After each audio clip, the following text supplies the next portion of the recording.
Today, we're embarking on a journey not through distant galaxies, but through the extraordinary life and profound legacy of a man who brought the universe into our homes, into our hearts, and into our collective consciousness. We're talking about Carl Sagan, an individual whose name is practically synonymous with wonder, curiosity, and the boundless pursuit of knowledge. Before Sagan, the cosmos felt like a distant, abstract concept, reserved for academics in ivory towers. He changed all that. He didn't just explain science, he made us feel it.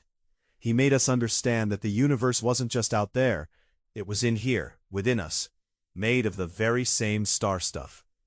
So buckle up, because we're about to explore the incredible journey of Carl Edward Sagan, a Brooklyn-born boy who grew up to transform humanity's understanding of its place in the universe. Carl Sagan's story began in a modest apartment in Brooklyn, New York, on November 9, 1934. His parents, Samuel and Rachel Sagan, were working-class people, his father a garment worker, an immigrant from Ukraine, and his mother a homemaker. But what they lacked in material wealth, they more than made up for in fostering an environment that cherished intellectual curiosity. This wasn't a home filled with grand scientific instruments. It was a home that valued questions, that celebrated learning. The city itself, with its sprawling libraries and captivating museums, became Carl's earliest classrooms. Imagine a young Carl wandering through the halls of the American Museum of Natural History, or losing himself in stacks of books at the public library, his mind alight with the infinite possibilities of the natural world. This early exposure, this profound sense of wonder, was the bedrock upon which his entire career was built. Even as a teenager, attending David Boody Junior High and later Rahway High School in New Jersey, his appetite for science was insatiable. He devoured books on astronomy and biology, not just as a hobby, but with a deep, consuming passion. And it wasn't just nonfiction, science fiction played a crucial role. Think about it. Classic sci-fi stories from authors like H.G. Wells or Jules Verne weren't just entertainment for him. They were imaginative frameworks, blueprints for what might exist beyond Earth, fueling his ambition and imagination. Then came a pivotal moment. In 1951, Sagan entered the University of Chicago. Now, this wasn't just any university. Chicago was, and still is, renowned for its incredibly rigorous academic environment and its distinguished faculty. It was a place where intellectual giants roamed the halls. And Sagan, true to form, didn't just survive there, he thrived. What's fascinating is that he didn't just pigeonhole himself into physics or astronomy. He immersed himself in the Hutchins Integrated Liberal Arts program, which emphasized reading classic texts and, crucially, fostered critical thinking. This multidisciplinary education, this blend of the physical sciences with philosophy, history, and the humanities, became his signature. It's why he could later speak with such eloquence about the cultural and philosophical implications of scientific discovery, not just the technical details. He stacked up degrees like cosmic milestones, a Bachelor of Arts in 1954, a Bachelor of Science in Physics in 1955, a Master of Science in Physics in 1956, and finally his crowning achievement, a Doctor of Philosophy in Astronomy and Astrophysics in 1960. His doctoral advisor was none other than Gerard Kuiper, a legendary figure in planetary science. Under Kuiper's guidance, Sagan delved into groundbreaking research on the physical conditions of planets. This was where his intellect and charisma really started to shine. He was already known for his ability to synthesize ideas from vastly different fields, a skill that would make him a household name. His dissertation in particular focused on planetary atmospheres, specifically the greenhouse effect on Venus. And little did he know, this seemingly academic topic would have profound implications for our understanding of climate change right here on Earth. Speaking of Venus, let's dive into that fascinating chapter of his early career. In the late 1950s and early 1960s, our understanding of planetary atmospheres was, frankly, pretty basic. Earth-based telescopes were limited by our own atmosphere, and space exploration was barely taking its first wobbly steps.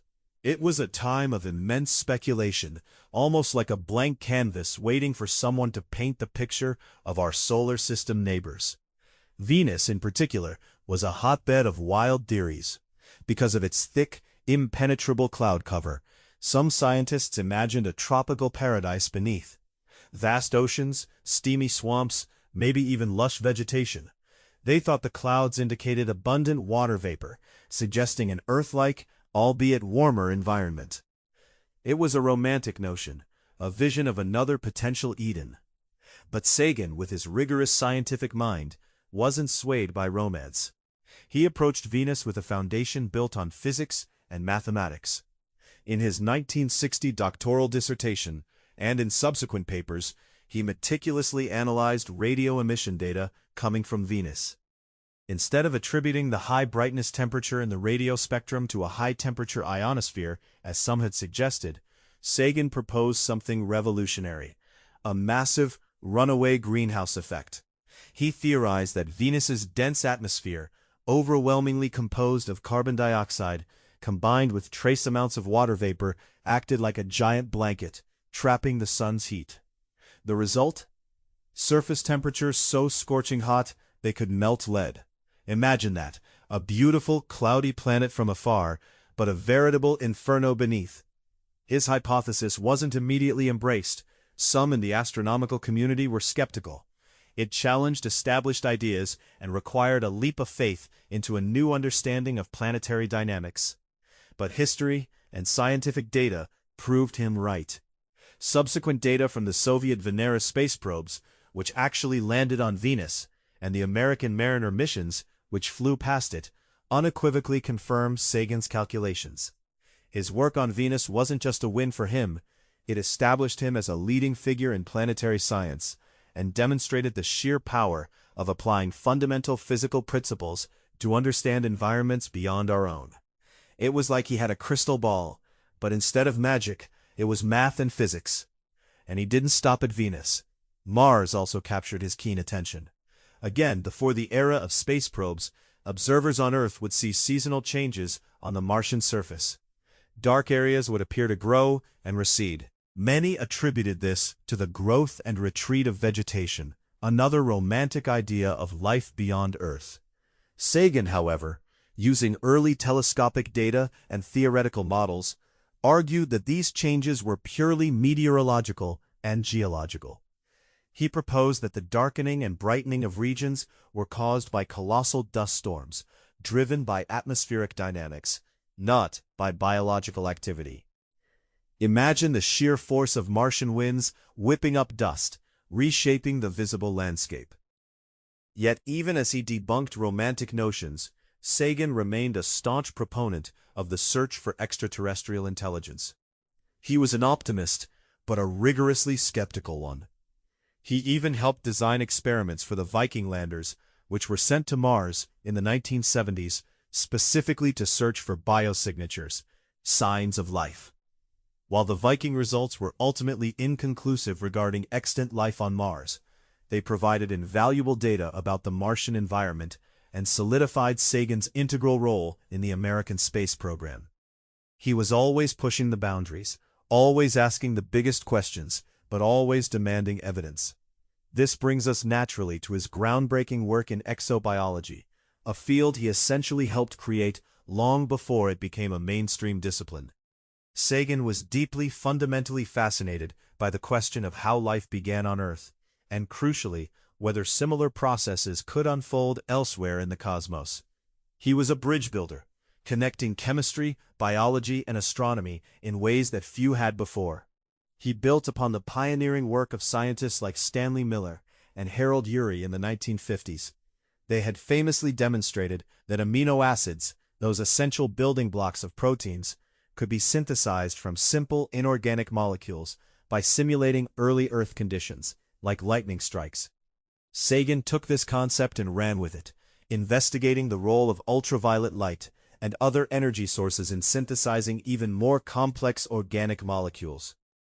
Collaborating with scientists like Cyril Ponomparuma, Sagan conducted experiments that showed when mixtures of amino acids and nucleic acids were exposed to ultraviolet light, they could indeed produce more complex, biologically relevant molecules. This research offered critical insights into the chemical pathways that might have led to the origin of life on our planet.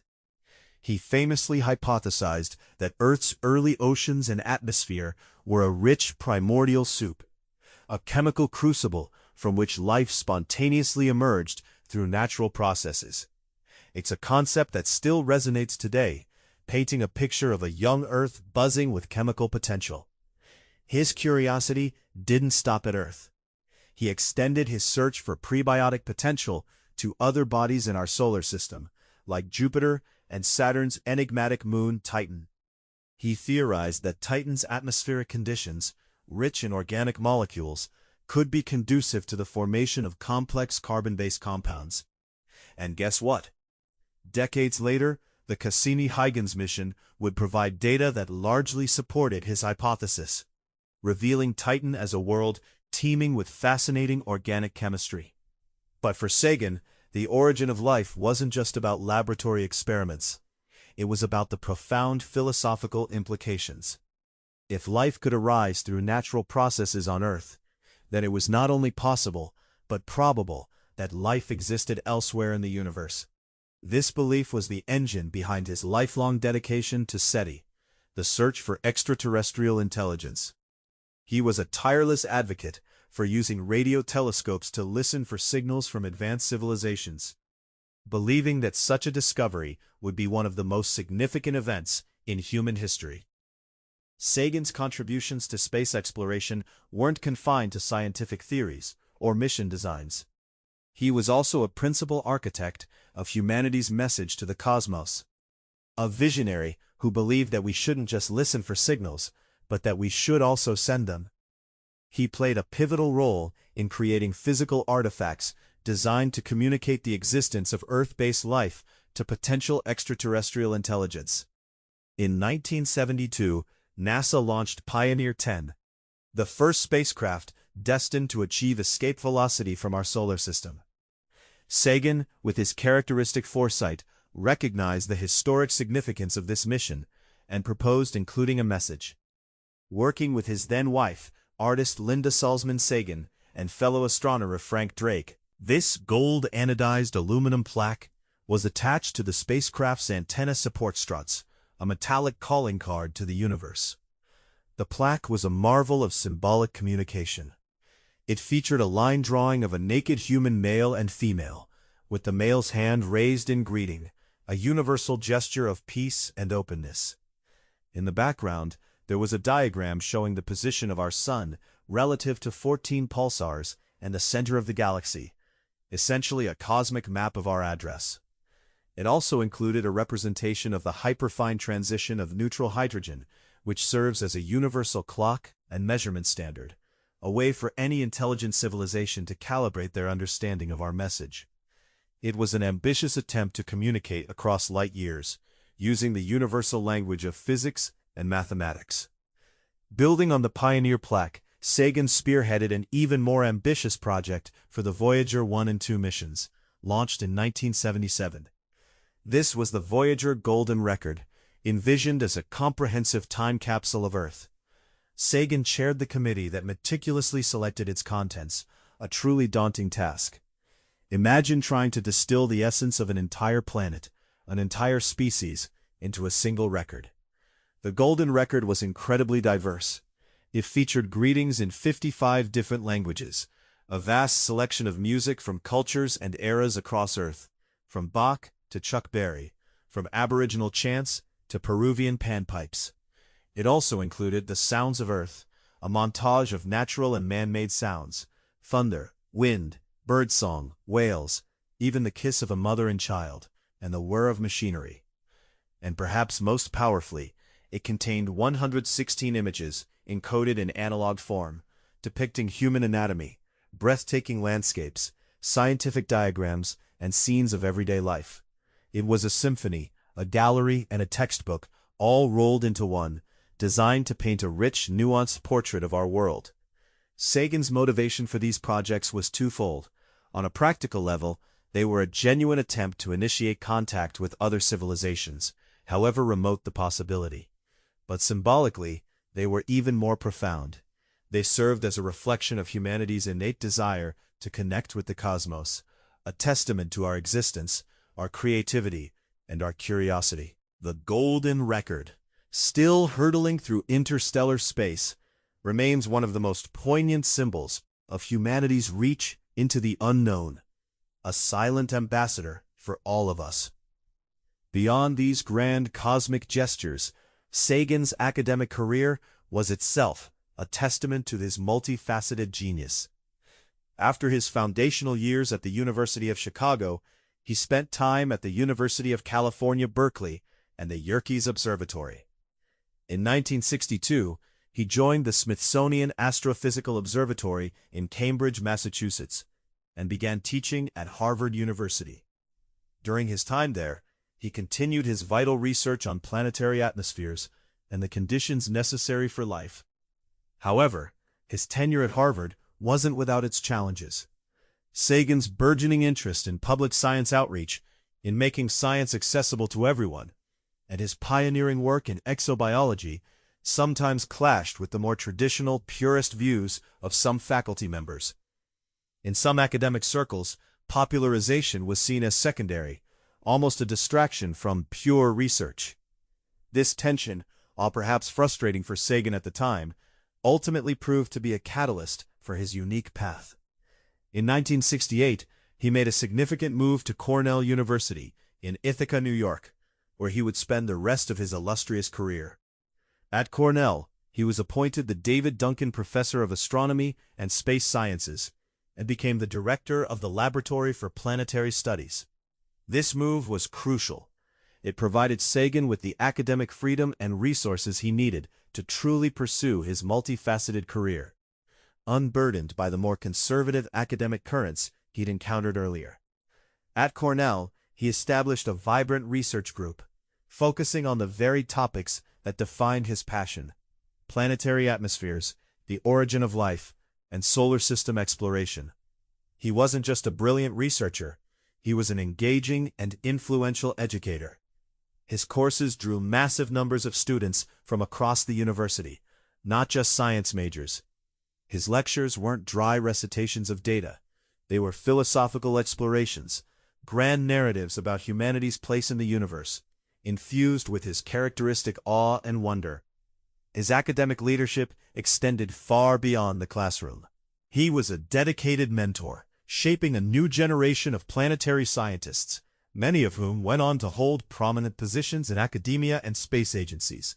He instilled in them a dual commitment: to rigorous scientific methodology, yes, but also to the courage to ask bold, fundamental questions that push the boundaries of knowledge.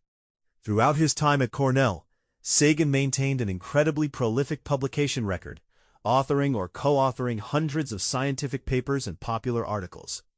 His research continued to influence the direction of planetary exploration, particularly in interpreting the data streaming back from the Mariner, Viking, and Voyager missions.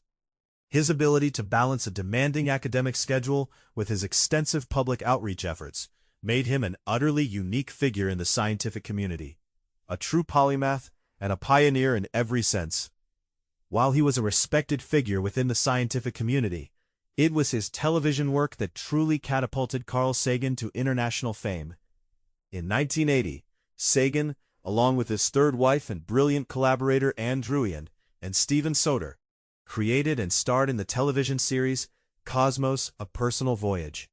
This wasn't just a TV show, it was a landmark achievement in science communication, a cultural phenomenon that remains one of the most widely watched programs in the history of public television.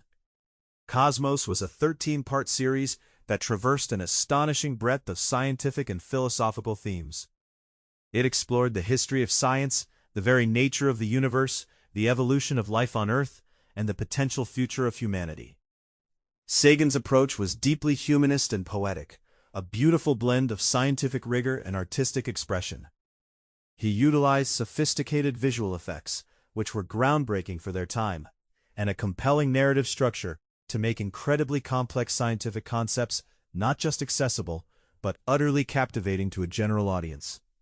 He took us on journeys through time and space, making us feel like we were right there with him, exploring the wonders of the cosmos. One of the most enduring concepts introduced in the series was the cosmic calendar.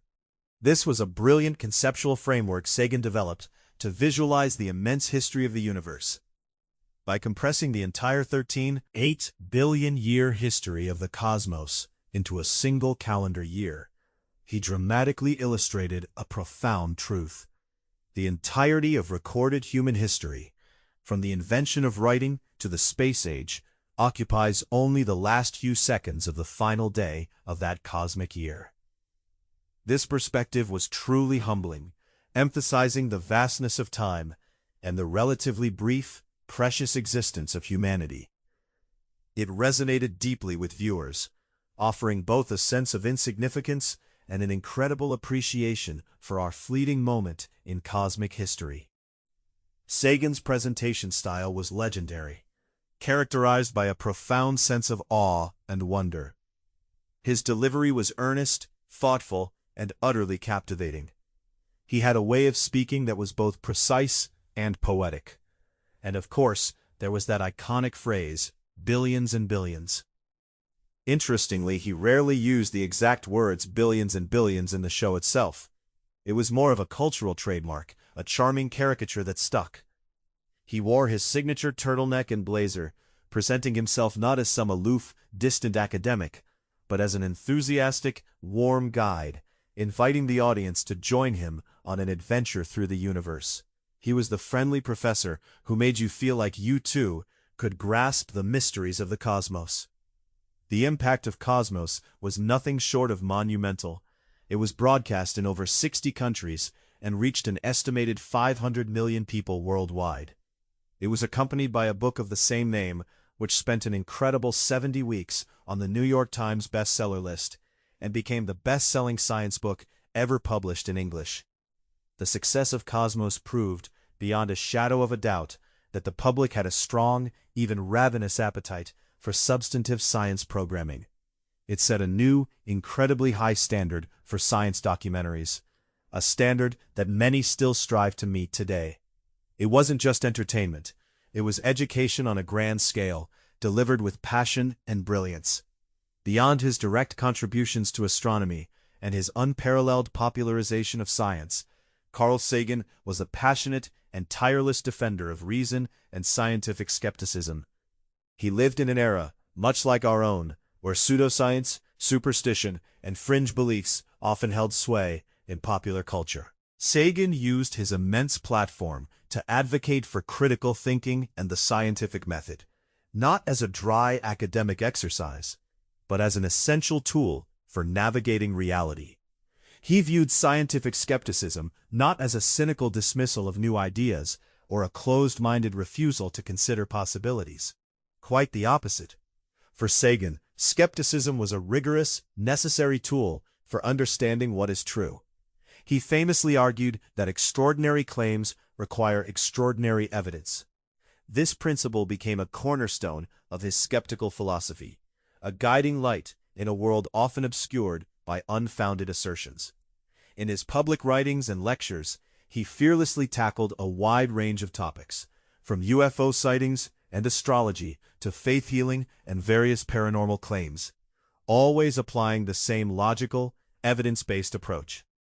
One of his most significant contributions to this field was his powerful book, The Demon-Haunted World: Science as a Candle in the Dark, published in 1995, just a year before his passing.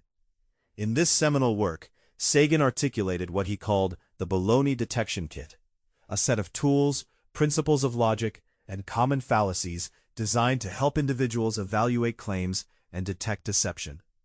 He emphasized the crucial importance of questioning assumptions, rigorously testing hypotheses, and relying on empirical evidence rather than anecdotal testimony, emotional appeals, or wishful thinking. It was a practical guide to critical thinking for the everyday person, a defense manual against the onslaught of irrationality. Sagan was particularly concerned about the decline of scientific literacy in society and the potentially dire consequences for democratic governance. He issued a stark warning. He envisioned a future where technology and science would play an increasingly central role in society, yet fewer and fewer people would truly understand how these systems worked. He argued passionately that a scientifically literate citizenry is not a luxury, it is absolutely essential for making informed decisions on critical issues such as environmental policy, public health, and technological development. Without it, democracy itself would be vulnerable to manipulation and irrationality. Crucially, while he was a staunch critic of pseudoscience, Sagan was always careful to distinguish it from the genuine wonder and imagination inherent in science itself. He wasn't trying to extinguish the spark of imagination. He was trying to refine it, to point it towards truth. He believed that science could provide a sense of spiritual fulfillment and awe that far surpassed the fleeting comfort offered by superstition. His advocacy for skepticism was rooted in a deep, abiding respect for truth, and a profound desire to protect society from the dangers of irrationality and unreason. To empower individuals to think for themselves. Carl Sagan's scientific expertise wasn't confined to the study of distant planets. He was also deeply engaged in understanding and addressing the environmental challenges facing our own Earth. Building directly on his early research into the greenhouse effect on Venus, Sagan became one of the first prominent scientists to speak publicly and eloquently about the dangers of human-induced climate change. This wasn't a sudden shift in focus. It was a natural extension of his planetary atmospheric research. In the early 1980s, the scientific understanding of global warming was still emerging. It wasn't the mainstream topic it is today. But Sagan, drawing on his profound knowledge of planetary atmospheres, immediately recognized the alarming implications of increasing concentrations of carbon dioxide and other greenhouse gases in Earth's atmosphere. He understood that this could lead to significant, potentially catastrophic changes in our global climate. He didn't just understand it, he felt a moral imperative to communicate it. He famously testified before the United States Congress in 1985, outlining the mechanics of the greenhouse effect in clear, unmistakable terms, and warning legislators about the long-term implications for our planet.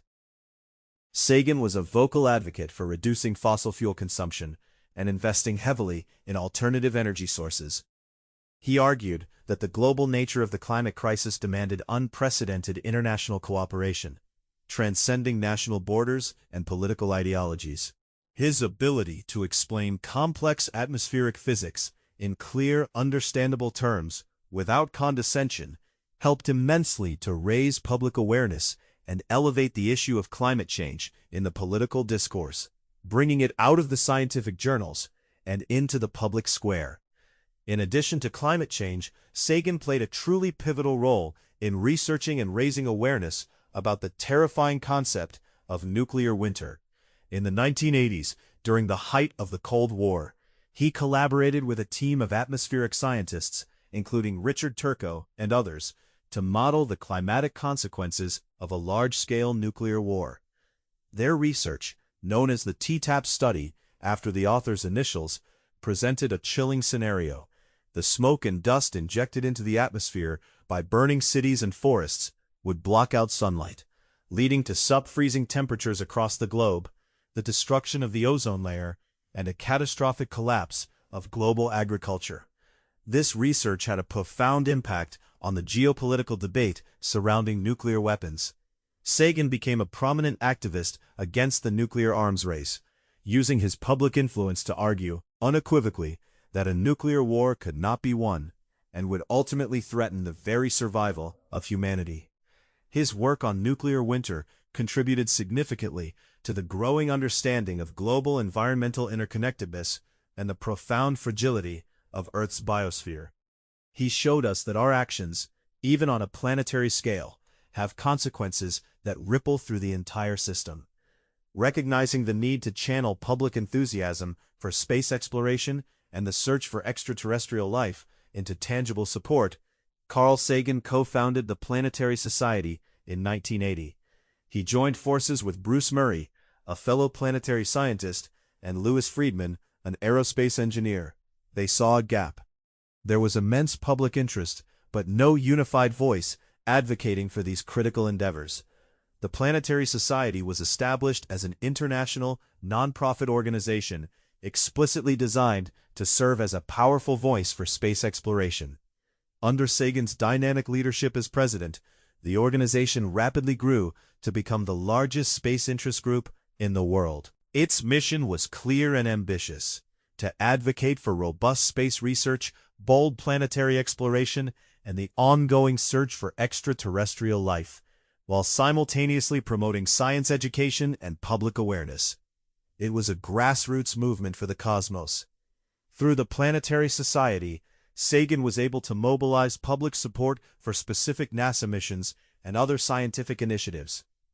The organization championed the development of solar sail technology, a futuristic propulsion concept that uses sunlight pressure. It funded private SETI projects, demonstrating a commitment to the search for alien intelligence even when government funding was scarce. It also provided grants for the study of meteorites and other planetary bodies, fostering fundamental research. And to keep its growing membership informed and engaged, it published a widely read magazine, The Planetary Report, which kept enthusiasts abreast of the latest discoveries in astronomy and space science. Sagan leveraged the Planetary Society as a powerful platform to lobby for robust funding for NASA and other international space agencies. He argued passionately that space exploration was not a luxury, not some extravagant indulgence. Instead, he saw it as a fundamental expression of human curiosity, a primal urge to explore, and a critical investment in the long-term future of our species. He firmly believed that the technological and scientific benefits derived from space exploration far outweighed the financial costs, paying dividends in innovation, inspiration, and a deeper understanding of our place in the universe. The Planetary Society also played a crucial role in fostering international cooperation in space, particularly poignant during the tense years of the Cold War. Sagan was a fervent advocate for joint American and Soviet space ventures, holding the conviction that the shared pursuit of scientific knowledge and exploration could bridge even the deepest political divides. The Society's enduring emphasis on the shared human endeavor of exploration remains a key part of its ongoing legacy, a testament to Sagan's belief in science as a unifying force. Carl Sagan was not only a towering scientist and a beloved television personality, but also an incredibly prolific and successful author. He authored, co-authored, or edited more than 20 books throughout his career, a remarkable output that spanned a wide range of genres: science fiction, nonfiction, philosophy, and even political commentary. His writing was as diverse and expansive as the universe he so eloquently described. His literary career began with academic publications, as one might expect from a brilliant astrophysicist. But he soon found a much wider audience with books like The Cosmic Connection and Extraterrestrial Perspective, 1973, which explored, with his characteristic blend of scientific rigor and poetic wonder, the possibilities of communication with intelligent life in the universe. This book invited readers to consider themselves citizens of the cosmos. In 1978, he published The Dragons of Eden, Speculations on the Evolution of Human Intelligence, a fascinating exploration of the evolution of the human brain and the nature of intelligence itself. This book was a major success, winning the prestigious Pulitzer Prize for General Nonfiction in 1978, a rare achievement for a scientist. In 1985, Sagan ventured into the realm of fiction with his novel Contact. This book tells the compelling story of Dr. Ellie Arroway, a radio astronomer who makes the monumental discovery of a message from an advanced extraterrestrial civilization. The novel was a masterful reflection of Sagan's deep understanding of radio astronomy, the intricacies of the SETI process, and the profound philosophical and societal implications of discovering alien life. Contact became a bestseller and was later adapted into a highly successful feature film, further cementing his cultural footprint. Sagan's writings were always characterized by a deep philosophical inquiry into the meaning of life and humanity's place in the cosmos. He viewed science not as a cold, mechanistic, or dehumanizing pursuit, but as a profound source of spiritual and emotional fulfillment, a pathway to understanding beauty and truth. He famously articulated the concept that we are made of star stuff, a poetic and scientifically accurate statement emphasizing that the atoms that compose our bodies, the iron in our blood, the calcium in our bones, and the carbon in our DNA, were all forged in the fiery interiors of collapsing stars. This perspective underscored the intimate connection between humanity and the wider universe, making us feel less like isolated observers and more like integral, ancient parts of the cosmic tapestry. His philosophical outlook was also deeply humanist and secular. In his final book, Billions and Billions, Thoughts on Life and Death at the Brink of the Millennium, published posthumously in 1997, Sagan reflected profoundly on his own life, his diagnosis of cancer, and the immense value of human existence. He advocated for a life lived with courage, curiosity, and a deep, abiding appreciation for the natural world. His writings continue to inspire millions of readers, offering a vision of the universe that is both scientifically accurate and profoundly poetic, a testament to the power of human intellect and imagination. In 1994, Carl Sagan received a devastating diagnosis, myelodysplastic syndrome, a bone marrow disease. This news came as a significant shock, not just to him, but to the millions who adored him. Yet, Sagan faced his illness with the same intellectual rigor and unwavering determination that characterized his entire life. Over the next 2 years, he underwent multiple grueling treatments, including 3 bone marrow transplants generously provided by his sister, Carrie. Despite the immense physical toll of the illness and the demanding nature of his treatments, Sagan continued to work with incredible focus. During this period, he penned The Demon-Haunted World, his powerful defense of scientific skepticism, and continued to work on Billions and Billions with his wife, Anne Druin. His final years were marked by a period of intense reflection, not only on his own mortality, but on the profound future of humanity itself. One of the most profound and enduring moments of his later years involved the Voyager 1 spacecraft. In 1990, at Sagan's urging, NASA commanded the spacecraft, then traveling near the very edge of our solar system, to turn its cameras back toward Earth. The resulting image was breathtaking in its simplicity and profound in its implications. Earth, captured as a tiny, almost imperceptible speck of light against the immense, dark vastness of space. Sagan used this iconic photograph as the inspiration for his powerful 1994 book, Pale Blue Dot, A Vision of the Human Future in Space. In this book, he wrote a meditation on the image that has since become one of the most famous and moving passages in modern science writing.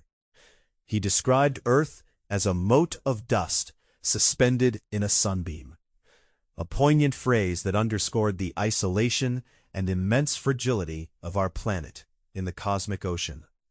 Sagan argued with passionate conviction that this image underscored the profound responsibility we have to deal more kindly with one another, to transcend our petty differences, and to preserve and cherish the pale blue dot, the only home we've ever known. This message became a central tenet of his philosophy, serving as a powerful, enduring reminder of the urgent need for planetary stewardship, for global peace, and for a deeper, more empathetic scientific understanding of our shared existence. It was a call to action, a plea from the edge of the solar system. Carl Sagan passed away on December 20th, 1996, at the Fred Hutchinson Cancer Research Center in Seattle, Washington, at the age of 62. His death marked the profound loss of one of the most influential and beloved science communicators of the 20th century. The outpouring of grief and tribute from the scientific community, the media, and the public was immense, reflecting the deep and lasting impact he had on society. However, Sagan's legacy extends far, far beyond his own lifetime.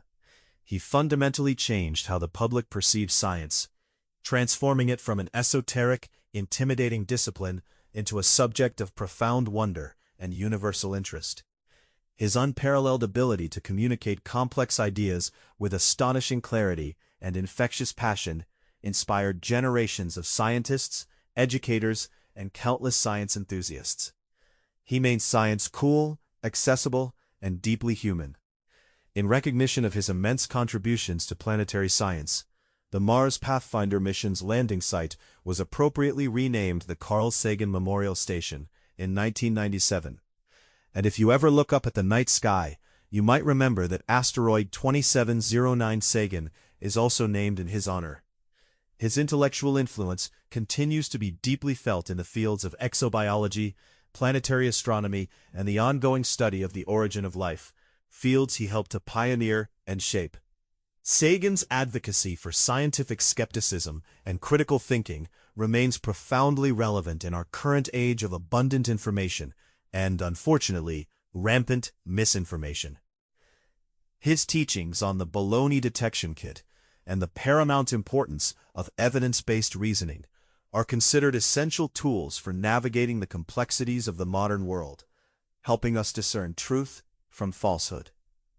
His vision for the future of humanity was one of continuous exploration and deep cooperation.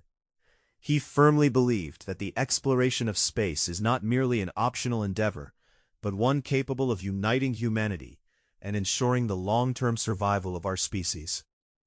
Through his groundbreaking books, his iconic television programs, and the enduring work of the Planetary Society, Sagan's voice continues to be a guiding light for all who look to the stars with wonder, curiosity, and a yearning for knowledge. His life and work remain a powerful testament to the boundless power of human intellect and the critical importance of courageously exploring the unknown. While the public knew Carl Sagan as a charismatic and articulate champion of science, the man behind the scientist was equally rich and complex. He was a man of intense energy, driven by an insatiable curiosity about the world and a profound, almost palpable love for learning. Those who had the privilege of working with him often spoke of his formidable work ethic, his ability to juggle multiple complex projects simultaneously without losing focus or passion. Sagan was married 3 times, and each relationship brought different dimensions to his life. His first marriage was to the brilliant biologist Lynn Margulis, with whom he had 2 sons, Dorian and Jeremy. Margulis herself was a distinguished scientist, renowned for her groundbreaking work on endosymbiotic theory, which revolutionized our understanding of the origin of eukaryotic cells. Their marriage, though it eventually ended in divorce, was clearly a partnership of 2 truly brilliant minds, pushing the boundaries of scientific thought. His second marriage was to the artist Linda Salzman, with whom he had a daughter, Sasha. Linda famously collaborated with Sagan on the Pioneer plaque, bringing a crucial creative dimension to his scientific endeavors. This marriage also ended in divorce. Sagan's third and final marriage was to the writer and producer Anne Druin. This partnership was both deeply personal and profoundly professional, lasting until Sagan's death. Druin was an integral collaborator on Cosmos, Contact, and many other projects. Their relationship was characterized by a shared intellectual vision, a deep mutual affection, and an unwavering commitment to communicating science to the world. Anne Druin later served as the creative director for the continuation of the Cosmos television series, ensuring that Sagan's humanistic approach to science continued to reach new generations, carrying his torch forward. Sagan's personal interests were incredibly diverse, reflecting his multidisciplinary approach to life itself. He was a passionate lover of history, literature, and philosophy, all of which deeply informed his scientific perspective. He wasn't just a scientist, he was a true intellectual.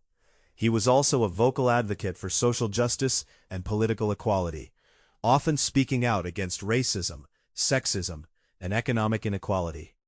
He firmly believed that science was a democratic endeavor, an enterprise that should be accessible to all people, regardless of their background or circumstances. In his daily life, Sagan was known for his warmth, his infectious sense of humor, and his engaging conversational style.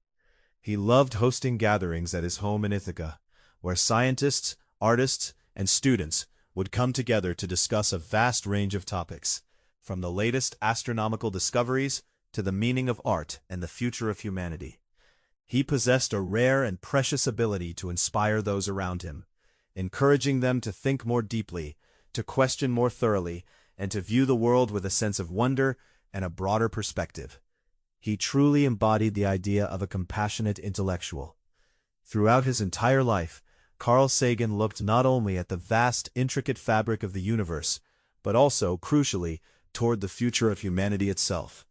He was an optimist about what humanity could achieve, about our potential for greatness, yet he was always realistic, clear-eyed about the dangers and challenges we inevitably face. His vision for the future was deeply rooted in his profound understanding of both evolutionary biology and astrophysics, a powerful combination that gave him a unique perspective. Sagan firmly believed that the long-term survival of the human species depended on our ability to become a multi-planetary species. He argued, with compelling logic, that Earth, for all its beauty and abundance, is inherently vulnerable. It faces both natural catastrophes, such as devastating asteroid impacts, and, perhaps even more terrifyingly, man-made disasters like nuclear war and relentless environmental degradation. He was a tireless advocate for the exploration and eventual colonization of other planets, particularly Mars, viewing it not as an extravagant luxury, but as a necessary step, an insurance policy for the human race, to safeguard our future against existential threats.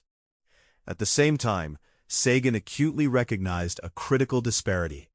Our technological capabilities were advancing at an astonishingly rapid rate, far outpacing our social and political maturity. He warned that this growing gap posed a significant, even existential threat to our survival. He argued that we must develop better, more rational ways of resolving conflicts, of managing our global resources, and of fostering cooperation. His fervent advocacy for international cooperation, especially in space exploration and environmental protection, was a key part of his strategy for bridging this dangerous gap between our technological might and our ethical wisdom. Sagan's vision for the future was also one of continuous learning and boundless exploration. He believed that the search for extraterrestrial intelligence and the ongoing exploration of our solar system would not only answer fundamental scientific questions about the universe, but would also have a transformative effect on human society itself. He argued that the discovery of other intelligent life, if it were to occur, would force humanity to view itself as a single species, united by our shared cosmic context, rather than as divided nations, tribes, or ideologies. It would be a mirror reflecting our common humanity. Ultimately, Sagan's vision was a powerful call to action for all of us. He believed that we make our world significant not just by what we discover, but by the courage of our questions and by the depth of our answers. He challenged humanity to live up to its immense potential, to use science as a primary tool for understanding and progress, and to approach the future with an unwavering sense of responsibility, humility, and above all, wonder. His vision continues to guide the work of organizations like the Planetary Society and serves as an enduring inspiration for all who believe in the promise of science and the profound adventure of exploring the cosmos. The impact of Carl Sagan on global culture and the scientific enterprise is genuinely difficult to overstate. He was a true pioneer in science communication, effectively bridging the often vast gap between the rarefied atmosphere of the laboratory and the comfortable familiarity of the living room. Before Sagan, scientists who engaged in popularization were sometimes viewed with suspicion, even disdain, by their academic peers, as if explaining science to the public somehow diminished its intellectual rigor. Sagan completely changed this dynamic. He powerfully demonstrated that explaining science to the public is not a distraction from research, but rather a vital responsibility, an essential duty of the scientific community. He made it cool and respected to be a public scientist. Sagan's cultural influence permeated popular media and entertainment. His novel Contact was adapted into a major motion picture, which brought his ideas to an even wider audience. His work directly or indirectly inspired countless science fiction stories, films, and documentaries, shaping how we imagine alien life and interstellar travel. His iconic television series Cosmos set an entirely new standard for science programming, proving conclusively that substantive, educational content could also be incredibly compelling, emotionally resonant, and commercially successful. The series has been widely credited with inspiring a generation of scientists, astronomers, and science educators, igniting sparks of curiosity in millions of young minds. His catchphrases and characteristic mannerisms, such as his distinctive delivery and his endearing, though slightly exaggerated, use of the phrase billions and billions, became an indelible part of the cultural lexicon. While sometimes parodied, these elements of his public persona only endeared him further to millions, making him an accessible, recognizable, and beloved figure, a friendly face of scientific discovery. Sagan's impact on scientific literacy is also profoundly significant. He was a tireless advocate for critical thinking and the scientific method, providing the public with practical tools to evaluate claims, discern truth, and avoid deception. His book, The Demon-Haunted World, remains a classic text on scientific skepticism, offering a powerful, reasoned defense of rational thought in an era increasingly susceptible to misinformation and irrationality. His legacy is also proudly carried on by the Planetary Society, which he co-founded. The organization continues to advocate vigorously for space exploration and science education, embodying his vision.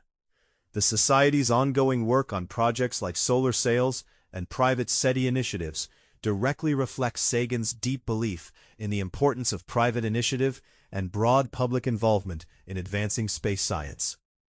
In the realm of planetary science itself, Sagan's foundational research on the atmospheres of Venus and Mars, his pioneering work on the origin of life, and his early warnings about climate change established fundamental principles that continue to inform and guide modern research.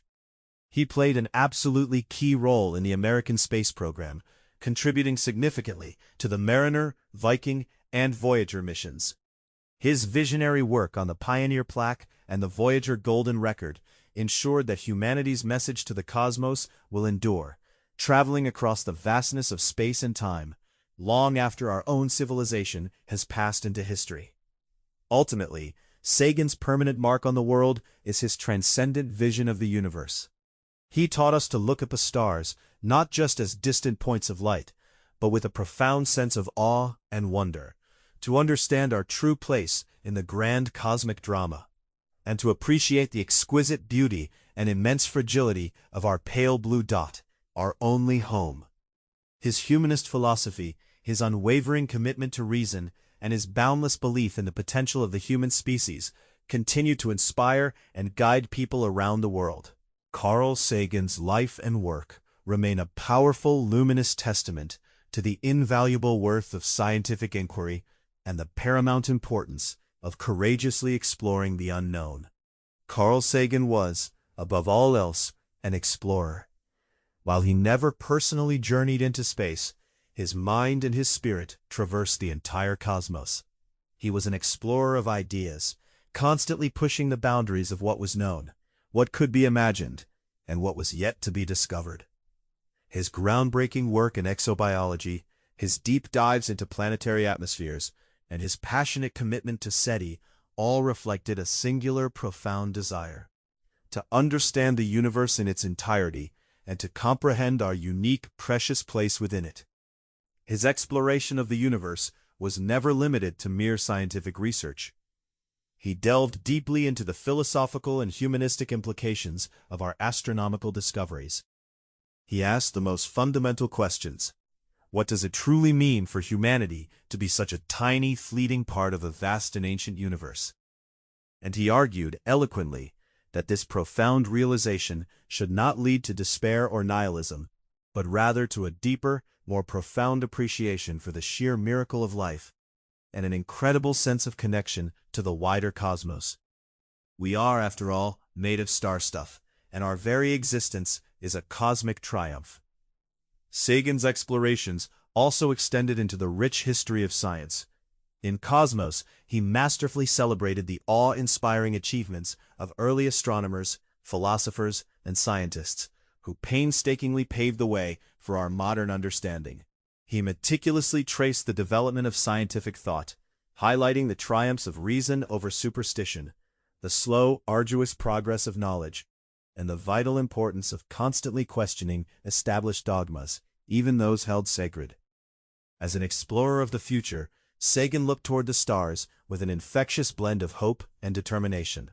He firmly believed that the exploration of space is the next great, inevitable adventure for humanity, a crucial step that is absolutely essential for the survival and continued growth of our species. He advocated, passionately, for the establishment of human outposts on other planets and the relentless, ongoing search for other intelligent life, viewing these endeavors as the ultimate fulfillment of our evolutionary destiny as wanderers, as curious explorers. His final explorations, perhaps the most poignant, involved his own life and mortality. Facing a terminal illness, Sagan continued to explore, to reflect, and to write, sharing his profound thoughts on life, on death, and on the inherent value of human existence. His final works are a powerful reflection of a life lived with immense courage, insatiable curiosity, and a deep, abiding appreciation for the natural world in all its intricate glory.